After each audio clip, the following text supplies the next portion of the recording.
పల్లి ఆవకాయ చూసారా? ఊట ఎంత టెంప్టింగ్ గా ఉందో.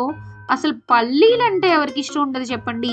ఉప్మా, పులిహోర, మిక్చర్ లో ఫస్ట్ వెతుక్కొని తినేవి వాటినే కదా.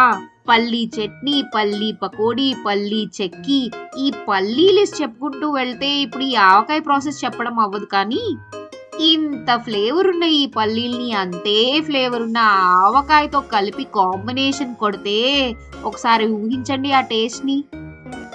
అబ్బబ్బబ్బా! చేసినప్పుడు ఎంత నోరూరిందో ఇప్పుడు చెప్తున్నప్పుడు కూడా అంతే నోరూరుతుంది. నేను ఒకేసారి 5 ఫ్లేవర్స్ ఆఫ్ ఆవకాయలు పెట్టా. దీంట్లో ఫస్ట్ అవ్వగొట్టింది దీన్నే. ఒక్కొక్క ఫ్లేవర్ ఆవకాయ ఒక్కొక్క కాంబినేషన్ తో బాగుండేది కానీ ఈ పల్లి ఆవకాయ మాత్రం అన్నిటితో కలిపి కొట్టేయచ్చు.